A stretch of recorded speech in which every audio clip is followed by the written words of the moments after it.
Al Señor, ¿les parece? Padre bueno, Padre Santo, gracias Señor por su amor, su gran misericordia, por todo lo que usted ha hecho por nosotros, mi Señor.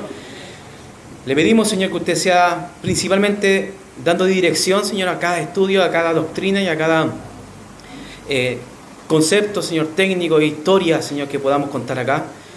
Todo esto, Señor, primeramente para glorificar su nombre, Señor, y para poder también conocer y prepararnos, Señor, para toda buena obra. Gracias, Señor, le damos en el nombre de Jesús, su Hijo amado, nuestro Señor. Amén. Bueno, mis hermanos, el día de hoy, recordando a ver si se puede. Sí, perfecto, ahí está. Estamos viendo la presentación de la semana pasada, ¿cierto? ¿Se recuerdan qué vimos? Oliver Cromwell, ¿se acuerdan? Vimos el impacto, porque realmente fue así, de estos 3 años de un gobierno puritano, de un gobierno republicano, no monárquico, y que fue, y vimos también las luces y las sombras. ¿Se recuerdan que vimos en este caso qué ventajas tuvo el movimiento y qué también desventajas tuvo el movimiento? ¿Qué perspectiva tuvo en ciertas fiestas y qué perspectiva también tuvo en ciertas leyes que afectaban no solamente a la iglesia local de Inglaterra en general, sino que a toda Inglaterra, ¿correcto? Entonces fue un aspecto más social y político que nosotros vimos respecto a Oliver Cromwell, y tuvimos que revisarlo sí o sí, porque es la era puritana, la era en este caso donde estuvo de gobierno justamente los puritanos, donde el parlamento estaba más fuerte que en este caso la monarquía, en el que fue en este caso una república, no fue una monarquía, fue una república, y esa república es como la nuestra, ¿cierto? Donde hay una constitución, donde hay un parlamento, donde hay un poder legislativo, ¿cierto? Y judicial. Asimismo fue estos 3 años. Pero Cromwell rozó un poco tanto, ¿cierto?, la dictadura, la tiranía, y de hecho fueron muchos puritanos que salieron al encuentro aquí, salieron un poco, le salió un poco esta situación de que no podían ellos concebir ciertas prácticas y ciertas cosas y abusos que hizo Cromwell, ¿correcto? Tenemos que entender este contexto, que fue un gobierno puritano, un gobierno de tinte presbiteriano, ¿cierto? A pesar de que Oliver no era, en este caso, presbiteriano como tal, sino que fue un independentista. Y Richard Baxter fue uno de los comentarios que dijo que en un principio estuvo muy bien, parafraseando lo que el texto dice aquí, pero después con el tiempo ya daba luces de sus pecados, ¿cierto? De su inclinación a la soberbia, al orgullo, etc. Entonces, pero no quiere decir de que todos los puritanos tenían la misma opinión, sino que era opiniones diferidas por el punto de vista del gobierno. Vamos a dejar un poco lo social, vamos a dejar un poco lo político, ¿cierto? Que tal vez como lo que vimos la semana pasada en profundidad, y lo que vamos a ver ahora es justamente lo que a nosotros nos interesa de este movimiento, lo que nos interesa, lo que nos llama mucho la atención, lo que tal vez estudiamos, lo que tal vez muchos hermanos citan, muchas expresiones y muchos pensamientos de estos hombres, ¿cierto? Que marcaron, hermanos, marcaron un antes y un después. Podríamos decir que la reforma se perfeccionó en esta era. Podríamos decir que estamos en presencia del movimiento puritano en un movimiento, en una era de avivamiento. Podríamos darle esta categoría, ¿cierto? Por un avivamiento bíblico, ¿cierto? Porque hubieron muchas mentes, hubieran muchas evidencias efectivamente de que el movimiento puritano fue un movimiento totalmente guiado por el Espíritu Santo, guiado por la providencia de Dios, y que nos dio hasta el día de hoy muchísimos avances, muchísimos estudios profundos, ¿cierto?, sobre la doctrina bíblica y la teología práctica. Realmente sería como es el resumen en general. El puritanismo y la recuperación bíblica de una vida piadosa y los aportes, en este caso, de la época. La teología y la filosofía de la religión. Los puritanos contribuyeron al desarrollo de la teología reformada y al pensamiento religioso, enfatizando la soberanía de Dios, como dice ahí en el título, la gracia divina, la autoridad de las Escrituras. Abordaron preguntas importantes sobre la naturaleza de Dios, el problema del mal y la condición natural del hombre hacia el pecado. Esa es una de las doctrinas que nosotros abrazamos como la depravación total. La soteriología, ¿cierto? La soteriología, que es la doctrina, en este caso, de la salvación, ¿cierto? De donde nosotros vemos esta importancia respecto a la doctrina de la gracia. Vemos también la relación en este movimiento, un énfasis, una profundidad pero tremenda respecto a la relación entre la fe y la razón, el conocimiento y la verdad. La propia filosofía, ¿cierto?, estaba siendo reformada, ¿cierto?, bajo esta perspectiva puritana sobre la razón, sobre la verdad, sobre la piedad. Una énfasis, estos hombres, ¿cierto?, que vemos como fondo de pantalla, ¿cierto?, como una representación de los puritanos, profundizaron en cada una de las doctrinas bíblicas que tal vez en un tiempo, tal vez la propia Reforma Protestante, el Martín Lutero, el propio Calvino, no alcanzaron a profundizar en su totalidad. Viene de la mano, es una herencia de la Reforma. Y estos hombres lo tomaron y perfeccionaron, ¿cierto? Y profundizaron en un equilibrio, pero tremendo respecto a la fe y a la piedad. Vieron también,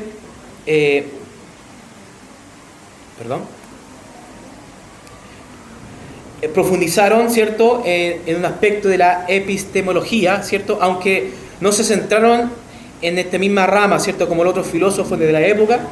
Sus enseñanzas sobre la revelación divina y la autoridad de la Escritura contribuyeron a un debate sobre la naturaleza, el conocimiento y la verdad. Es una especie de renacimiento puritano, un renacimiento bíblico, un renacimiento de la sola Escritura. No del renacimiento antropocéntrico, en este caso del propio ser humano, ¿correcto? Sino que esto es siempre en vista en una dirección de la persona y Dios, ¿correcto? Se esforzaban en enseñar sobre la relación personal y la necesidad sobre la seguridad de la salvación o la certeza de salvación, que es clave en la vida, y esto es, no puedo yo no decirlo, ¿no? Y no tal vez alejarme un poco de este concepto, pero la certeza de salvación es primordial para la vida del creyente. Porque esto va a contribuir, hermano, en el desarrollo de nuestra vida cristiana, ¿cierto? Y ellos argumentaban esta vida de piedad, este equilibrio entre el pensamiento, la verdad, la filosofía, de la razón, ¿cierto?, con el silogismo práctico. Yo sé que tal vez son conceptos un poquito bien rebuscados, ¿cierto?, y tal vez bien técnicos, pero el silogismo práctico es lo que son fórmulas, son formas de pensamiento donde ellos abogaban a favor de la fe, a favor, en este caso, de la verdad, ¿correcto? Porque a pesar de que estaba en un momento donde el movimiento, ¿cierto?, estaba en su apogeo, estaba en su en su mejor momento, para darle un nombre, ellos también abogaban bajo la fe, argumentaban y eran apologistas, ¿cierto?, pero de primera élite, buenísimos en sus materias, ¿cierto? Y sabemos, bueno, y ellos practicaban y también argumentaban el silogismo práctico. Ellos contribuyeron también en la ética. Los puritanos promovieron la ética basada en principios bíblicos, hermanos, que enfatizaban la moralidad personal, la responsabilidad individual y la búsqueda de la santidad. Sus enseñanzas sobre la virtud, el deber, la rectitud moral influyeron en la forma en que se vivía la vida diaria y se tendía al comportamiento ético de la sociedad. ¿Qué quiere decir esto, hermano? Que los puritanos, en términos bien prácticos, ellos encontraron el equilibrio para no caer en una santidad falsa, una santidad legalista, ¿cierto?, sin sentido, porque ellos jamás se desapegaron de la palabra del Señor. Ellos nunca se desapegaron de las doctrinas. Hoy en día vemos tal vez como muy común de que muchos movimientos, ¿cierto?, desde que cristianos de tinte carismática, ¿cierto?, buscan la santidad, pero alejados en este caso de la verdad y de las doctrinas, enfatizando un poco, ¿cierto?, lo que hoy conocemos como que la letra mata, ¿cierto?, alejándose de la palabra del Señor, pero sí enfatizando las experiencias personales en la oración, en la búsqueda, ¿cierto? Y este una especie de misticismo, que no está mal decir misticismo, porque Pablo lo toma como un misticismo bíblico, pero este misticismo irracional, porque la palabra del Señor nos enfrenta a nosotros mismos y nos guía a una relación correcta con el Señor. Entonces, esta relación, ¿cierto?, esta moralidad y esta búsqueda, ¿cierto?, de la rectitud y de la santidad, no es una búsqueda pietista, ¿correcto?, que deja a un lado todas las demás doctrinas, sino que es una búsqueda basada en la palabra del Señor. Conciencia, ¿cierto? Los muchos puritanos se interesaron en cuestiones relacionadas con la experiencia religiosa y la psicología propia, ¿cierto?, del individuo, el pensamiento, la mente del individuo. Exploraron temas como la conciencia, la culpa, la redención, el arrepentimiento y reflexionaron sobre la naturaleza del alma humana y la relación con Dios. O sea, estamos viendo, hermanos, una doctrina y una relación, para darle como un énfasis, como allá casi a nivel molecular, respecto a la espiritualidad. O sea, estamos hablando no algo superficial. Ellos no veían la oración como algo trivial, no veían la congregación, la eclesiología, la relación que tiene el cristiano en el día a día, la relación pública que tiene el cristiano, no la veían como algo como desinteresado, como algo que no tiene importancia, sino que ellos lo veían con algo muy profundo, hermano, y algo que contribuía en la relación y la santidad progresiva en sus vidas. Tal vez lo que estoy hablando es algo como, oye, que es como que bien marcado, tal vez por así decirlo, lo que estoy diciendo, pero en realidad, hermano, viendo y analizando la vida de los puritanos, se van a dar cuenta de que hay hartas cosas, muchas de ellas, que nosotros pasamos por alto y de que ellos no se atrevían a pasar por alto. Muchas prácticas que tal vez nosotros las vemos como normales, ellos lo practicaban, pero con un corazón piadoso y distinto tal vez a lo que nosotros podemos ponerlo, o el énfasis que tal vez nosotros hacemos, ellos lo enfatizaban mucho más, porque todos los medios de gracia para ellos eran medios importantes, medios no transables. Era increíble y era algo tremendo estos hombres. La filosofía y la política, ¿cierto? Los puritanos también hicieron contribuciones a la filosofía política, argumentando a favor de los principios de la libertad religiosa, la justicia social, el gobierno limitado. Justicia social, nótese que no una justicia como hoy en día podemos darle como esa connotación de justicia social, sino que una justicia justa, ¿correcto? Que corresponde, no a base, ¿cierto?, de la violencia. Su énfasis en la responsabilidad individual y la dignidad humana influyó en la forma en que se concebía la relación entre el Estado y los ciudadanos, hermanos. Los puritanos ingleses realizaron contribuciones importantes a la filosofía de su época, abordaron una amplia gama de temas que se van desde la teología y la ética hasta la psicología, la filosofía y también la política. Su pensamiento continúa siendo hoy en día relevante para el estudio de la historia y la filosofía y de la teología, y su legado sigue siendo muy influyente hoy en día en la vida contemporánea. ¿Qué otras cosas podemos ver? La religión y la moralidad. Los puritanos enfatizaban la religión personal. Estaba hablando con un hermano respecto, a veces tenemos, en muchas iglesias sucede, obviamente que esperamos que nunca nos pase esto en nuestra iglesia, de que este comportamiento, ¿cierto?, de que muchas veces los vestimos de día domingo, ¿cierto?, y vamos nosotros a nuestras iglesias locales, ¿cierto?, pero en el resto del día nos olvidamos del Señor. ¿Se dan cuenta de ese tipo de comportamiento? Ya, esto no era así, hermano. El comportamiento de un puritano era adentro de la iglesia como afuera, estar de cara al Señor. Eso era la doctrina que ellos abrazaban del Corán Deo, ¿se recuerdan? O sea, algunos pueden entender o pueden llegar a palpar esa doctrina, pero el Corán Deo es la doctrina que estamos de frente al Señor, ¿correcto? Y ellos lo veían de esa manera. Sus énfasis en la piedad, la santidad y el deber hacia Dios influyó en la forma en que se vivía la fe y se entendían las normas morales de la sociedad. También contribuyeron muchísimo en la educación, hermano. Los puritanos valoraban la educación y fundaron numerosas escuelas y universidades. Y es una contribución histórica que hasta el ateo más ateo tal vez que puede pisar esas universidades, tiene que reconocer de que Oxford y Harvard fueron fundadas por justamente en esta época, la era puritana. Y eso, obviamente, que para el populismo de hoy en día ateísta, es algo que es una llaga en el corazón, porque tienen que sí o sí reconocer, porque estos hombres contribuyeron en la sociedad y marcaron un antes y un después. ¿Sí o sí? Las universidades llegaron gracias a ellos. Habían seminarios antiguamente, ¿se recuerdan? Habían monasterios donde sí se estudiaba, sí había ciertos colegios, pero ellos lo que hicieron fue preparar a la sociedad, darle herramientas a la sociedad. Hoy en día, la gran mayoría podríamos decir que sabemos leer y escribir, pero muchos en ese tiempo era una mayoría de la población. ¿Se dan cuenta? Entonces, es una contribución la educación. Otro tema, la literatura y la cultura. Y ahí vamos a llegar a más de una oportunidad justamente a este libro, a este gran libro que sería como estadísticamente, sería el segundo libro más leído de la historia después de la Biblia, porque la Biblia es la más leída, ¿cierto?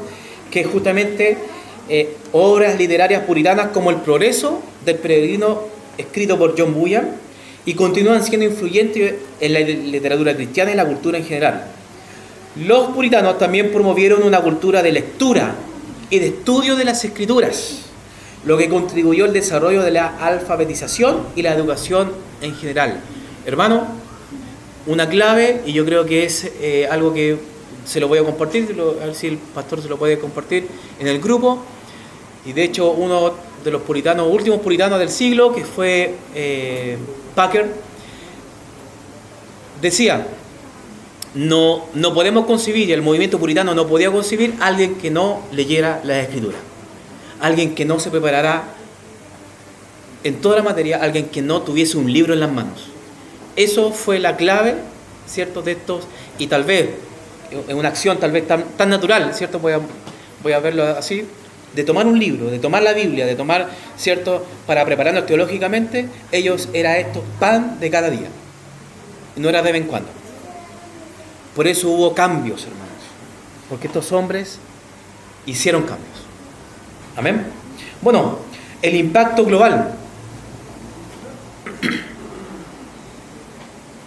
en la política también de gobierno, ¿cierto? La influencia de los puritanos trascendió las fronteras de Inglaterra y tuvo un impacto significativo en otras partes del mundo, especialmente en las colonias inglesas de los Estados Unidos, hermanos.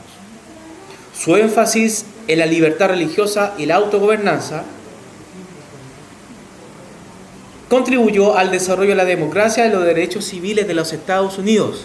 La Constitución, que hoy en día sigue vigente, lamentablemente los políticos que están alrededor, ¿cierto?, la cultura política, que están alrededor, ¿cierto?, de esta Constitución, lamentablemente no están a la altura de esa Constitución, que fue hecha justamente influenciado por estos hermanos puritanos que pisaron el continente americano de los Estados Unidos. No, yo sé que, bueno, por un tema cronológico, más adelante tenemos que ver lo que sucedió en Estados Unidos, porque hubo también un despertar y hubo un movimiento muy importante ahí justamente con puritanos, ¿correcto?, en los Estados Unidos. Pero hoy en día todavía sigue vigente, y los Estados Unidos sigue siendo Estados Unidos y va a seguir siendo Estados Unidos por la genialidad de la Constitución que tiene este país. ¿Y qué lo contribuyó? Los puritanos, ¿correcto? Entonces es súper, pero súper importante. ¿Se dan cuenta? La semana pasada revisamos la parte política y social y la crítica que podemos hacerle, ¿cierto?, al aspecto del gobierno de Cromwell, pero aquí estamos viendo ya como la médula, ¿cierto? Igual como esta carne, cuando nosotros vemos estos huesitos de las cazuelas, ¿cierto?, estamos probando ya la médula misma, ¿cierto?, de lo que es este plato, ¿cierto?, que estamos viendo de parte de la historia. La adoración pública, hermanos. Se recuerda que vimos ciertos aspectos de las fiestas de la semana pasada, vimos las fiestas, en este caso de la Navidad, del Año Nuevo, el Día del Señor, que políticamente encerraba todo Inglaterra. Pero aquí vamos a ver que ellos tenían, los hermanos puritanos, una distinción, un cuidado, ¿correcto?, en la doctrina respecto a la adoración pública. Los puritanos reformaron la adoración de los cultos públicos, sacando la herencia romanista de los cánticos, campanas y hostias. Tal vez en un artículo, ¿cierto? Abogando, ¿cierto?, la posición puritana, se decía de que en el romanismo este culto, por darle un nombre, ¿cierto?, a la hostia, mucha gente se llega a emocionar de participar de este tipo de ritos. Se llega a emocionar, es como que hoy estamos participando de esto. Entonces los puritanos se daban cuenta de estas prácticas, se daban cuenta de que la emoción de la persona en participar era más grande que la emoción o la devoción a Cristo. Era más grande que propiamente de que no estaba fundada en la palabra del Señor. Tenían más respeto por los propios sacerdotes o curas que por la propia palabra del Señor y del concepto de Dios mismo. ¿Se dan cuenta? Entonces los puritanos empezaron ellos a regir, a cambiar, ¿cierto? Y dar en este caso material, ¿cierto? Que hasta el día de hoy podemos ver en nuestro himnario que está lleno de esa contribución puritana sobre los cánticos, cómo es la forma que se adora dentro de las iglesias, ¿cierto? Yo puse la adoración pública, ¿cierto? Como en general, porque ahí encerramos dos conceptos: el principio regulativo de la oración, de la adoración, y el concepto de el día del Señor. Fueron conceptos que se abrazaron, hermanos. Fueron conceptos que ellos lograron ellos recuperar, ¿correcto? Y sistematizar, porque ciertos reformadores no abrazaban el principio regulativo de la oración. Habían todavía secuelas romanistas que todavía ellos no se desparasitaban, ¿cierto?, de ciertas cosas, como el movimiento luterano, ¿cierto?, que ellos hay ciertas cosas que no abandonaron el catolicismo, ¿cierto?, pero sabiendo que ellos sí abrazaron la doctrina de la reforma, pero habían ciertas cosas que no dejaban de lado, ¿correcto? Asimismo podemos hablar de los anglicanos, que ciertas prácticas y ciertas cosas ellos no dejaron. Pero los puritanos en general tenían esta opinión de sacar y de limpiar la iglesia, ¿correcto? Y para que podamos entender esa parte, bueno, aquí dice: el movimiento abrazó la forma bíblica de la adoración, siendo la escritura la que regula qué hacer en un culto. Y esto es, ¿se ve, cierto? Sí. Y esto es el punto de vista regulativo versus el punto de vista normativo. ¿Qué quiere decir esto? Esto es cómo nosotros interpretamos la palabra del Señor, ¿correcto? Ahí, ¿qué es lo que dice? El punto de vista puritano dice, se encierra, ¿cierto? Dice que de la adoración verdadera, como definición, dice solamente lo que se ordena.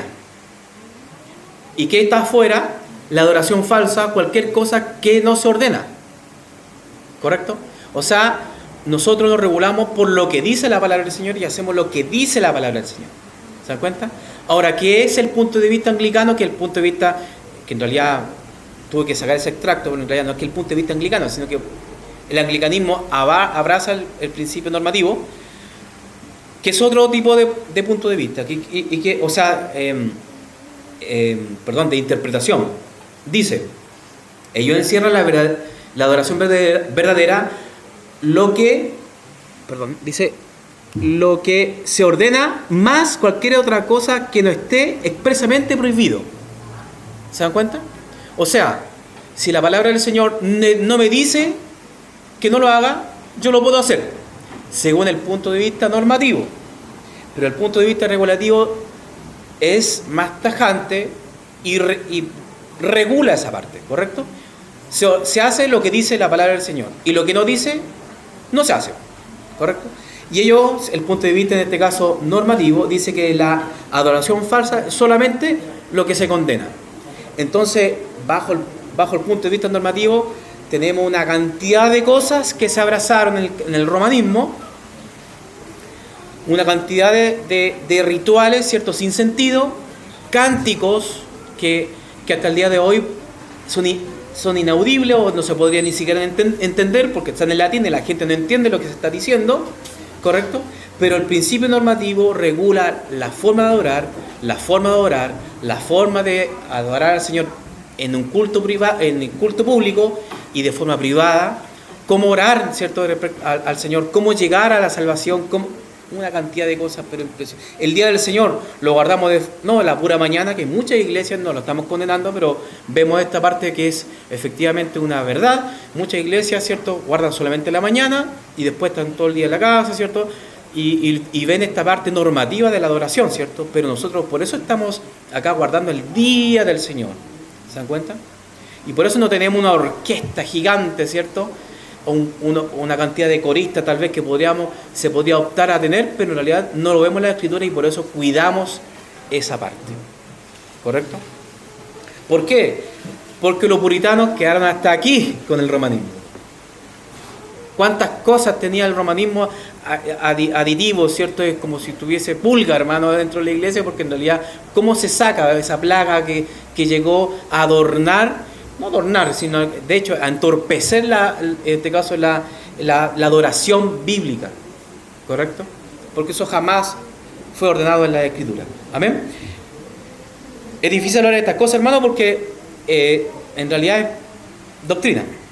Pero tenemos que seguir hablando. Ahora, este punto, hermano, yo creo que también es un punto de inflexión tremendo, que no... Y lo exhorto en el amor del Señor, y también una exhortación para todos nosotros, ¿cierto?, sobre también el culto de adoración familiar. Los puritanos, mis hermanos, opinaban dentro de eso, de ellos mismos, como agrupación.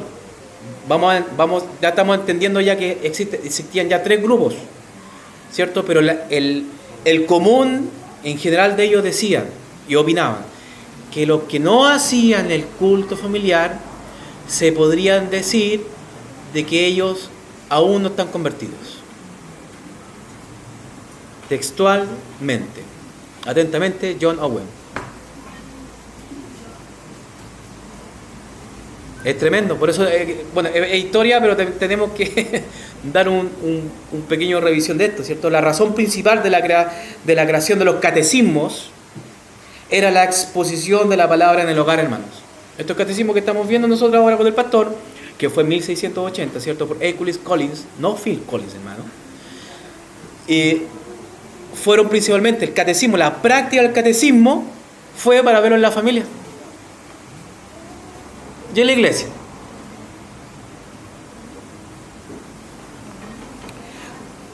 Los puritanos consideraban muy importante la realización de ello, consideraban una falta grave no hacerlo, y aquí está lo que le decía yo, y evidenciaba marcas claras de un no convertido.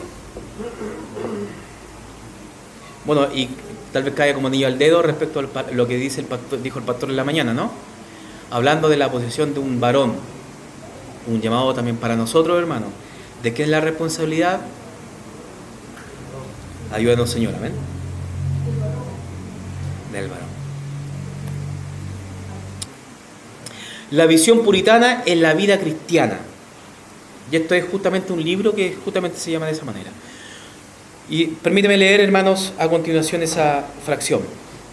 Dice: los puritanos me dieron a conocer que toda teología es también de espiritualidad, en el sentido de que tiene una influencia buena o mala, positiva o negativa, en la relación o falta de la relación con Dios. Si nuestra teología no se sensibiliza a la conciencia y suaviza el corazón, realmente endurece a ambos.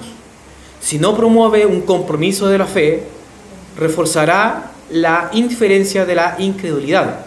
Si fracasa el promover la humildad, inevitablemente alimentará el orgullo.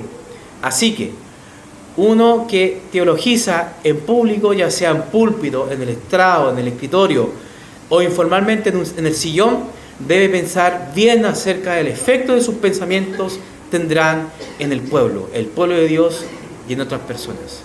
Es una responsabilidad, hermanos, y yo creo que es el llamado, como en síntesis, de que la herencia que estamos teniendo en nuestras manos, este pancito calentito, ¿cierto?, que está saliendo recién del horno, ¿cierto?, y que estamos recibiendo de los hermanos puritanos, de las confesiones históricas, ¿cierto?, de lo que el Señor pone e inspira a nuestro pastor, ¿cierto?, para poder exponer el Evangelio y exponer en este caso la palabra del Señor es sola Escritura.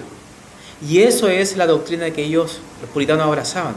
Y esto es una responsabilidad de qué estamos nosotros haciendo con lo que estamos aprendiendo. ¿Estamos nosotros obrando? ¿Estamos nosotros contribuyendo en la palabra, en la obra? Y eso es algo que no solamente es para ustedes, sino que algo que llegó también a mi vida, ¿ven?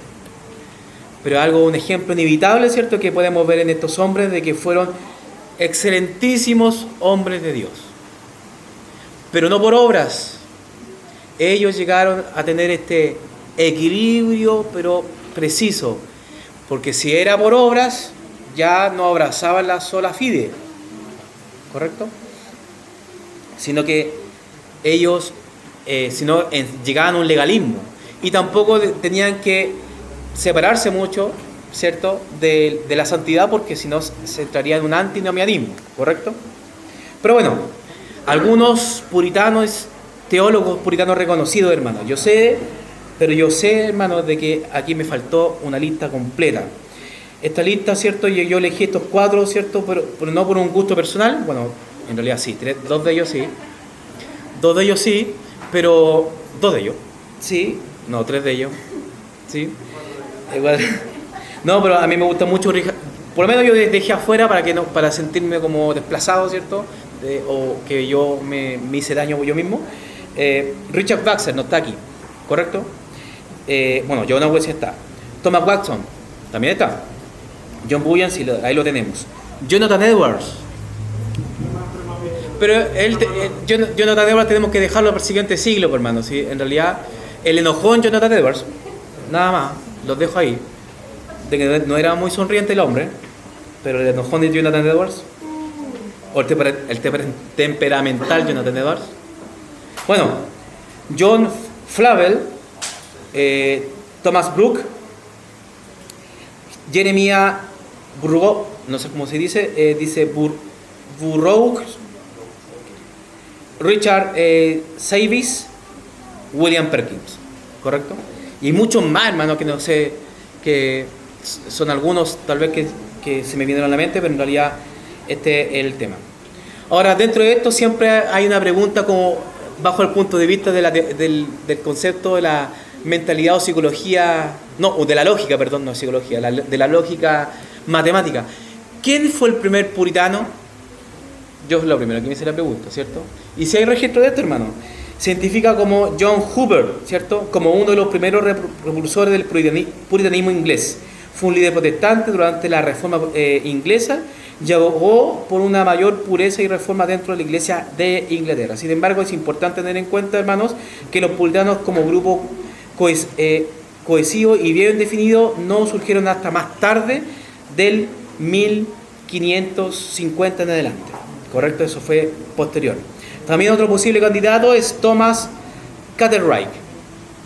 No son tal vez muy reconocidos, pero fueron los que presidieron, o sea, los que iniciaron, los impulsadores del movimiento, ¿correcto? Que esto fue posteriormente este hombre, ¿cierto? Fue un destacado académico, líder puritano, que abogaba por las reformas más radicales de la Iglesia de Inglaterra, incluida la abolición de la jerarquía episcopal y la adopción de una forma más democrática de gobierno eclesiástico, ¿cierto? También podemos reconocer esto. Ahora, y esto es tal vez, después de estos, hermanos, del recorrido de esto, vamos a preguntar una pregunta súper injusta, pero es normal, por menos, es como normal como ser humano, ¿cierto? Porque la pregunta es, ¿quién es el puritano más importante? ¿Cierto? Ya tenemos la respuesta, pero en realidad no podemos ser injustos sin ver antes a uno de los que también presidieron, y podríamos decirse uno de los primeros también, en la época puritana, que es el hermano William Perkins. Fue un teólogo puritano inglés que se desempeñó un papel importante en el desarrollo y la difusión del puritanismo en Inglaterra. Nació en Warwickshire, Inglaterra, y estudió en la Universidad de Cambridge, donde más tarde se convirtió en miembro del cuerpo docente. Perkins fue conocido por su erudición, su claridad en la enseñanza y su compromiso con la ortodoxia reformada. Cuando hablamos muchas veces de la ortodoxia reformada, estamos hablando en este caso del propio movimiento puritano. No se me asuste cuando, ¿qué es la ortodoxia reformada? No, hermano. Es justamente los principios, ¿cierto?, que después se plasmaron en las confesiones de fe, que vamos a ver un poquito más adelante. Es considerado uno de los primeros teólogos puritanos influyentes y fue autor de obras teológicas y pastorales. Su enfoque principal estaba en la predicación y la aplicación práctica de la teología en la vida cotidiana. En cuanto William Perkins, ¿cierto?, se alineó, se tiene registro, a la confesión de fe de Westminster. En resumen, William Perkins fue un teólogo influyente y contribuyó significativamente al desarrollo del puritanismo inglés. Y se expresan, ¿cierto?, en sus documentos y libros, como cuáles: El arte de profetizar, que es el más conocido de todos, ¿cierto? Hermano, usted tiene en este caso, usted quisiera prepararse para predicar el Evangelio, quisiera predicar y prepararse, tal vez siente un llamado, no sé, correcto, y quiere profundizar en la predicación, lea uno de los primeros libros que tal vez que leí, justamente fue El arte de profetizar. El otro libro, Una cadena dorada, no sé si alguno lo ha leído, El católico reformado, que ese también es bien reconocido. El combate entre Cristo y el diablo, y un tratado de las vocaciones y llamamientos de los hombres, ¿cierto? Pero no sé si el pastor es así, pero la hora de oro podría decirse que es el arte de profetizar. El siguiente puritano, por eso es injusto, hermano, podríamos estar hablando todo el día de Perkins. Injusto, de verdad que injusto, pero tenemos muy poco tiempo, así que tenemos que hablar sobre Thomas Watson, ¿cierto? En 1620 y 1686.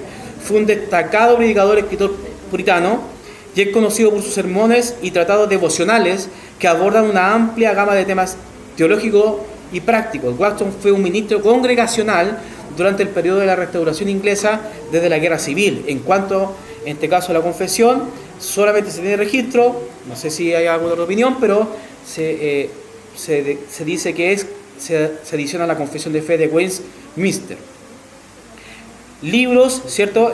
Libros que en este caso este hombre también contribuyó: El cuerpo de la divinidad, El gran beneficio de la piedad, La buena parte, hablando en este caso, creo que esta hablaba de, la buena parte era en un texto de un comentario, una exposición del libro de Lucas capítulo 10 versículo 42, sobre donde Jesús, ¿cierto?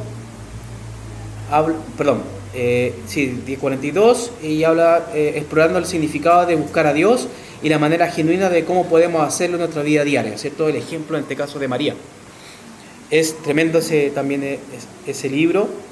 Dice El arte de la humildad, Los peligros de la prosperidad, otro libro que también ha contribuido. Y así tal vez muchos tratados más. Tratado de teología, otro libro más. El más conocido de todos. Ya, no lo tenía aquí. El pastor dice El tratado de teología, ¿cierto? Que es otro libro de Thomas Watson. Y estos hombres también tienen teologías sistemáticas, ¿correcto? Que también es otras obras que han hecho de ellos como movimiento, ¿no? Súper injustamente tenemos que dejar a Watson atrás y tenemos que irnos con John Owen. John Owen fue un teólogo inglés, también pastor congregacional y académico. Es ampliamente considerado como uno de los teólogos más importantes de su tiempo y uno de los principales exponentes del puritanismo inglés. Owen sirvió como ministro congregacional y también fue un líder de la Universidad de Oxford. De hecho, fue capellán de Oliver Cromwell y también fue decano de la universidad, donde ocupó el cargo, en este caso, en la Christ Church. Escribió numerosas obras teológicas y pastorales, muchas de las cuales continúan siendo influyentes hasta el día de hoy. Algunos de los escritos más destacados que han influido es la mortificación del pecado de los creyentes y la comunión con Dios. ¿Correcto? Owen se adhirió, y esto es algo muy interesante, que se adhirió inicialmente a la confesión de fe de Westminster, pero por diferencia justamente al momento de estar redactándolo y escribiéndolo juntamente con otros teólogos respecto al gobierno de la Iglesia, es donde dijo: hasta aquí nomás, sigo con el presbiterianismo. Y empezó a ser el fundador o el impulsador, ¿cierto?, del movimiento congregacionalista dentro del mundo del puritanismo. Fundador del movimiento independentista, así se llama, independentista evangélico, que es los congregacionales. ¿Conocimiento en qué, hermano? En filosofía, historia, patrística, teología eclesiástica, medieval, literatura europea, contemporánea, idiomas bíblicos, gramática y lógica, hermano.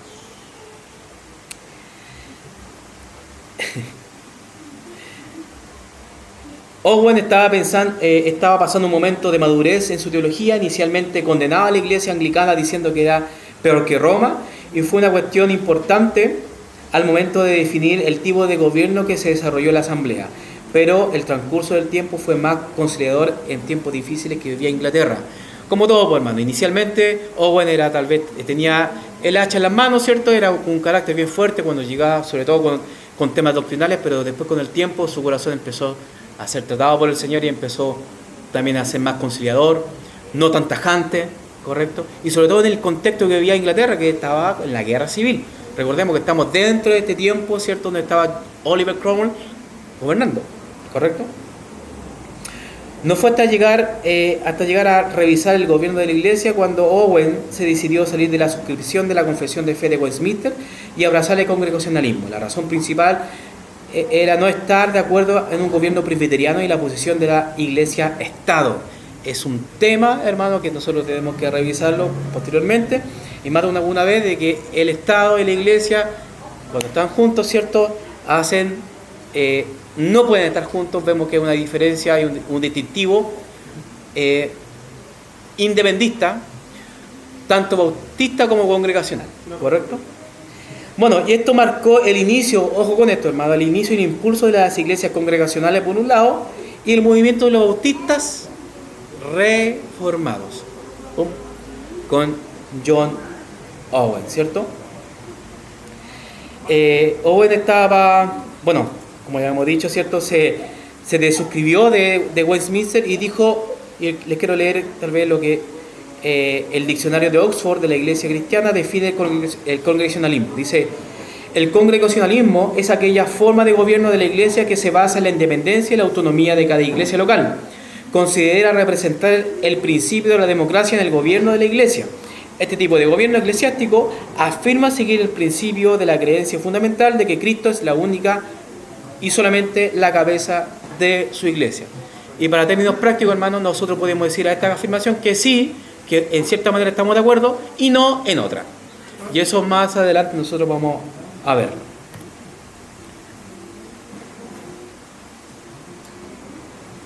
¿Estábamos ahí? Bueno, Owen, y como teólogo, ¿cierto?, fue influyente, y algunas de las libros, ¿correcto?, y temas que movió fue la mortificación del pecado, la comunión con Dios, el Espíritu Santo. Fueron libros de esto, ¿no? La gloria de Cristo, en la muerte de Cristo, la voluntad de Dios y el libre albedrío, ¿cierto?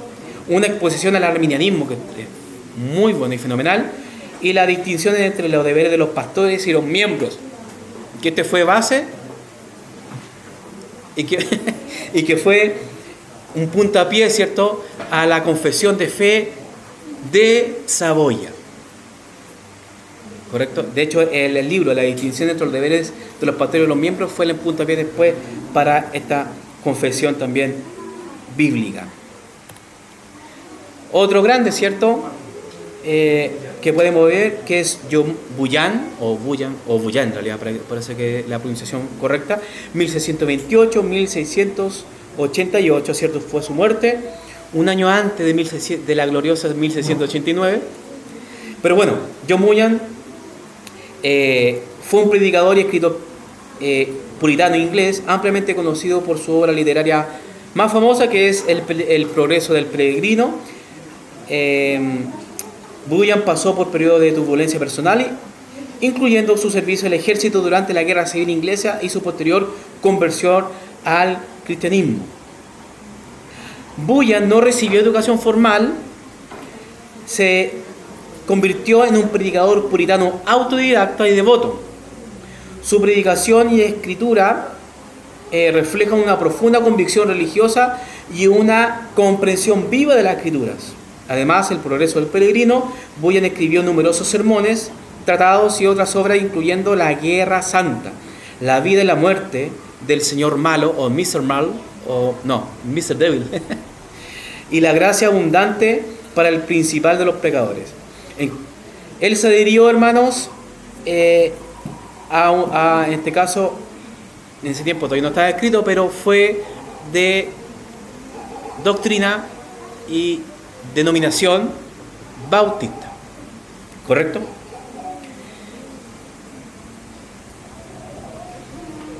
Si bien los puritanos no conformistas compartían muchas creencias doctrinales con otros puritanos, tendían a ser más radicales en el rechazo a las prácticas eclesiásticas consideradas, papito, o no bíblicas. Es conocido como bautista reformado y su legado perdura no solo a la literatura inglesa, sino que también a la teología, a la historia de la iglesia, debido a su impacto duradero en el pensamiento cristiano. Y ahí lo que les decía yo, que en cuanto a su confesión a la que se adhirió, Bunyan fue un puritano no conformista, lo que significa que no se conformaba con todas las prácticas y la doctrina de la Iglesia de Inglaterra y prefería una forma de adoración más simple y centrada en la Biblia. Si bien los puritanos no conformistas compartían muchas creencias doctrinales con otros puritanos, tendían a ser más radicales en el rechazo de las prácticas eclesiásticas. Bueno, y su legado perdura hasta el día de hoy. Vamos ya como a la parte final, ¿cierto? Respecto al puritanismo y las confesiones. Estos fueron, no sé si se ve bien, hermano, tal vez se ve como muy pequeño, pero estas fueron las 3 confesiones de fe que fueron resultados, ¿cierto?, de las doctrinas que abrazaban los puritanos. En este caso es la confesión de fe de Westminster, 1647, que le hemos visto en muchísimas ocasiones. El pastor lo ha comentado, sobre todo al inicio de la historia del cristianismo, la historia de los bautistas, es parte también importante de esta, forma parte de las confesiones de fe históricas y es parte también de la hoy en día, ¿cierto? Y para esa fecha la iglesia presbiteriana la adoptó. Antes la iglesia presbiteriana tenía la confesión de fe de John Knox, que es la escocesa, pero con ellos después, luego de esta asamblea, los presbiterianos adoptaron para sí esta confesión de Westminster, que hasta el día de hoy es una confesión que se practica. Algunos no tanto, pero otros sí, algunos históricos sí la practican. Y después más adelante tal vez vamos a ver de lo que se trata. La otra confesión de Saboya, 1658, ¿correcto? Y tenemos a la iglesia congregacionalista que adoptó esa confesión, siendo John Owen el autor de esta confesión, ¿cierto? Y muchos otros más puritanos que contribuyeron. Y la nuestra, hermano, la segunda versión de la confesión de fe bautista reformada de Londres de 1689. En estricto rigor hay varios aspectos que no quiero pretender hacer en este caso un estudio respecto a las diferencias, pero en realidad para que podamos entenderlo. En la parte izquierda tenemos Westminster, la central tenemos la Saboya y la parte derecha tenemos ya la confesión de fe de Londres, ¿cierto? En donde ahí ya vemos a nivel ya visual que hay diferencias respecto a ¿qué? Al punto de vista del bautismo, ¿correcto? Tenemos que aclarar, Westminster y Saboya, paido bautismo. Y nosotros, credo bautismo. Y se bautiza el que quiera, ¿no? Ah, no, ¿cómo entonces? Solo creyentes, ¿correcto? Eso es más que nada para que vean esa diferencia, ¿cierto? De que hay hartas cosas, tenemos diferencias, a pesar de que fueron puritanos, a pesar de que están en la misma era, ¿cierto? Tenían diferencias doctrinales en ciertos puntos que son importantes. Lo mismo, por ejemplo, con la Cena del Señor. Hay distintas posiciones respecto a la Cena del Señor por el lado Westminster o presbiteriano, por el lado congregacionalista o de Saboya, y por nuestra posición también respecto a la cena de la parte bautista. Son otras posiciones, no quiero tampoco profundizar en esto, hermano, pero en realidad es interesante ver de que no es un copy-paste que hicieron los bautistas, los congregacionales con Westminster, porque Westminster fue la primera, luego de esto lo adoptó los congregacionalistas y le sacaron, ¿cierto?, la doctrina que no estaban de acuerdo y formularon los capítulos que deberían ellos cambiar respecto al gobierno, respecto al bautismo, respecto a la cena, ¿cierto? Y otros puntos de vista también, muchos más, pero no fue un copy-paste, sino que fue una revisión y sacaron capítulos del lado de Westminster. Lo mismo con los bautistas. Sacaron directamente de Saboya, lo adoptaron, ¿cierto? Y empezaron ellos a revisar los capítulos y poner el punto de vista bautista en estos capítulos, ¿se dan cuenta? No fue un copy-paste, porque muchas veces decimos, sí, lo mismo Westminster. No es lo mismo.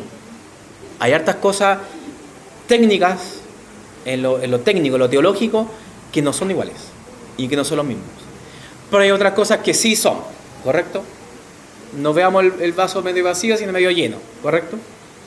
Pero bueno, esto fue como un resumen respecto al movimiento puritano, a las confesiones, y ya la próxima semana vamos a tener que revisar una iglesia importante, y justamente la primera tal vez de esta confesión, y con una pregunta que nosotros podemos decir: ¿quiénes son los pactantes? ¿Correcto? Y eso lo vamos a ver la próxima semana en este mismo canal y a la misma hora. Dudas, consultas, preguntas.